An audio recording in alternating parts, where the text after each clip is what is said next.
Hi, that's Ilma Art Studio photograph for today.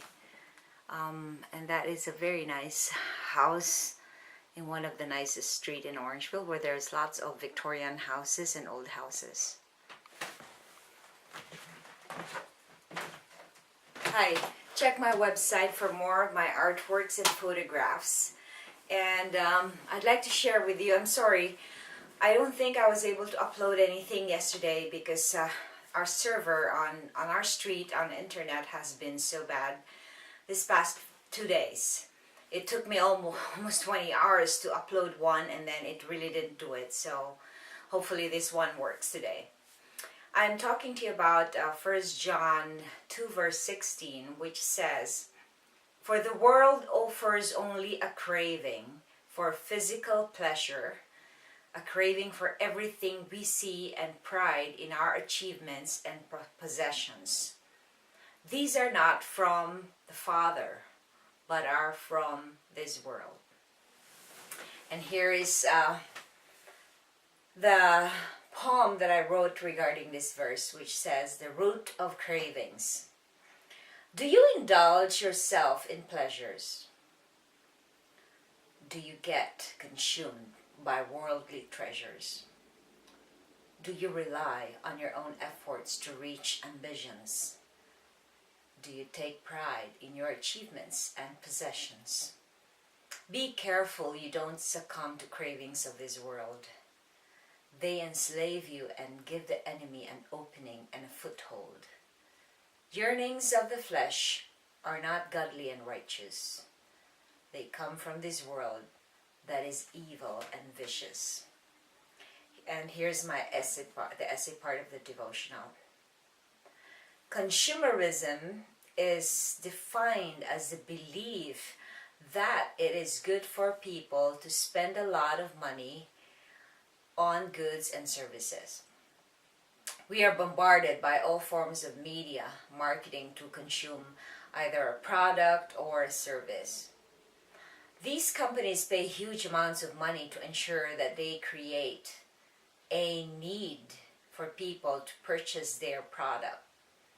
They think of all kinds of strategies to persuade us that a want is actually a need in order to make us buy. The Bible tells us that these cravings are not from God, but from the world. The moment we boast of our achievements and possessions, we endanger ourselves. Prayer. Lord, help me to have humility. Reflection. How can awareness of our cravings keep us humble? And that is the end of the essay in the poem devotional. And I'd like to just reiterate what the verse is saying, that when the Bible talks about the world is defined that has anything to do with the physical. You know that the prince of this world is not Jesus. The prince of this world is Satan. So when the Bible refers to the word world, it means that this is not heavenly things, and we're actually this is amazing how the enemy has twisted our minds into thinking that this world is where we are really meant to be, when in fact this world is just part of the journey, and our real the real essence or meaning of our life is to be with God. So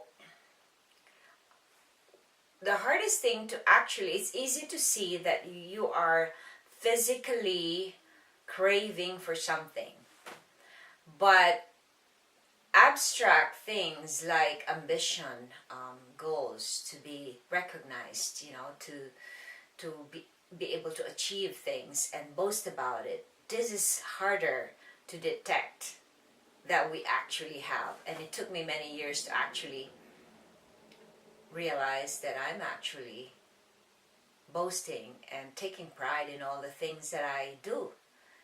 But once God has touched your heart and made you realize and made you see and and bring it out in the open, that is a form of pride, then that's the only time that you will see and you will be aware that this world, every standard of this world has nothing to do with God's standard. So I invite you to be able to sit down with yourself and find out, what are your cravings? Are they cravings? Are they heavenly cravings? Are they godly cravings? Or are they only material and worldly cravings that you live on a daily basis? Thanks for watching, and I hope you check my website at ilmaarts.com, and good night. Have a blessed night.